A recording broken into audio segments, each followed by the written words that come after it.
Times of Swaraj में आप सबों का स्वागत है और मैं हूं संतोष सिंह।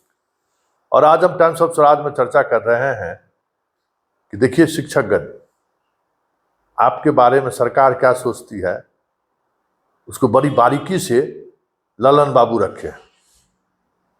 और ललन बाबू जिस अंदाज में रखे हैं उनके अंदाज से आप समझ लीजिए कि मुख्यमंत्री नीतीश कुमार आप लोगों के बारे में क्या सोचते हैं, आप लोगों के बारे में उनका क्या ओपिनियन। क्योंकि ललन बाबू का ओपिनियन मतलब मुख्यमंत्री का ओपिनियन, इसलिए जरा ललन बाबू के उस ओपिनियन को बड़ा ही गंभीरता से सुनिए कि आपके बारे में क्या सोच रहे हैं। जैसे लगता है कि आप लोग सरकार के माध्यम से नहीं आए हैं, आप लोग को राह चलते हुए कोई पकड़ के जो है स्कूल में पहुंचा दिया है। कुछ इसी तरीके की नजरिया सरकार के अंदर है। सरकार को नहीं पता है कि हम STET या TET लेके ऑल ओवर इंडिया, CTET लेके ऑल ओवर इंडिया में बहाल हो रही है शिक्षक, वो कैसे बहाल हो रहा है उसको लगता है सरकार को पता नहीं है।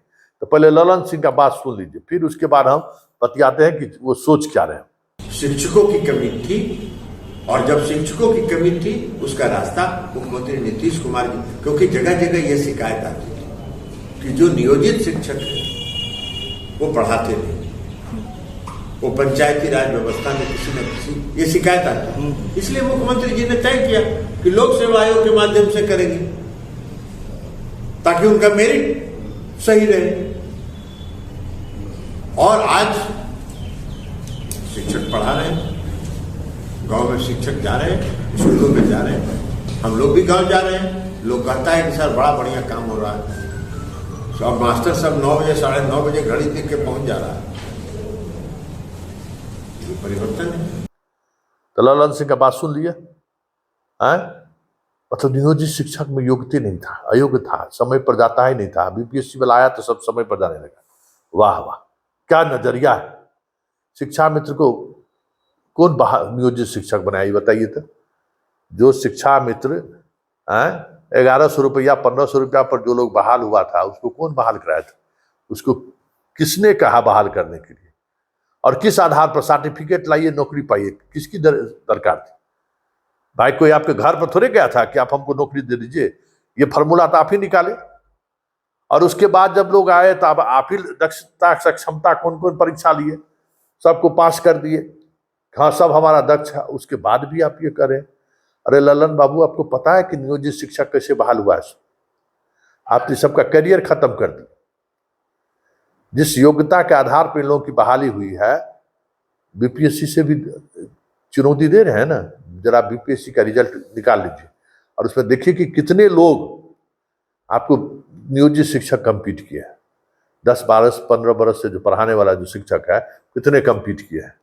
और वहां भी आपके पॉलिसी की वजह से TRE1, TRE2, TRE10 तक निकालते रहिएगा, तब भी पद आपका नहीं भरेगा। जो आपका पॉलिसी है ना, वो पॉलिसी कभी आपका पद भरने नहीं देगा। आपको ये पता ही नहीं चल पा रहा है कि आप शिक्षक बहाल कर रहे हैं कि BDO बहाल कर रहे हैं। अरे जो शिक्षक बहाल कर रहे हैं उसे सिपाही से भी कम वेतन है। आप उससे क्या उम्मीद करते हैं? जितना आप सिपाही का वेतन देते हैं मैट्रिक पास का, उतना ही यहाँ PG पास मास्टर को आप वेतन दे रहे हैं, उतना भी नहीं दे रहे हैं शुरुआती दिन।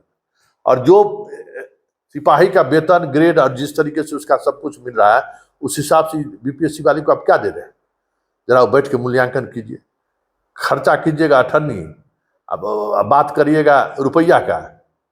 कहते हैं कि अब 9:30 बजे पर कौन 9:30 बजे पढ़ाने आ रहा है, क्यों पढ़ाने आ रहा है, पहले क्यों नहीं पढ़ाने आता था? जरा इस पर मनन कीजिए। मतलब बिना कुछ सोचे, बिना कुछ समझे, यही है। देखिए शिक्षकगण, आपके बारे में जो इमेज है, ललन सिंह का जो इमेज है, क्या इमेज है? पब्लिक इमेज भी इन्हीं लोगों ने बनाया पहले आपके पब्लिक के बीच। भाई जो शिक्षा मित्र गांव में मुखिया जी के पहले जो मुखिया जी बहाल के वो, और उसके बाद जो 2006 के बाद जितने शिक्षक बहाल हुए हैं, STET वाले जितने लोग बहाल हुए हैं, उसका तो सब कुछ बदल गया है। 2006 में नहीं बहाल किए हैं जी, नंबर लाओ नौकरी पाओ। उसके बाद तो फिर STET के माध्यम से बहाली होना शुरू हो गया। उसमें योग्यता और अयोग्यता का बात कहाँ है? तो सवाल यह है कि आपको बिहार का शिक्षा व्यवस्था में सुधार हो, गुणवत्तापूर्ण शिक्षा व्यवस्था हो, इससे मतलब रहे तब ना। फिर एक आप नैरेटिव सेट कर दिए कि हम BPSC वाले को लाए हैं, बहुत बढ़िया, वो पढ़ा के बच्चों को एकदम कलेक्टर बना देगा। और नियोजित शिक्षक हमारा कोई काम, यही काम शिक्षा मित्र करते रहे, फिर जब नियोजित आया तो उसको करते रहे, फिर सक्षमता, मतलब बस शिक्षक के सहारे नैरेटिव सेट करते रहिए। पढ़ाई लिखाई से कोई मतलब नहीं रहना, पढ़ाई लिखाई जाए चूल्हा में, नेतागिरी जारी रहे। ललन सिंह का बयान यही कह रहा है। और समझिए, ललन सिंह मतलब नीतीश कुमार।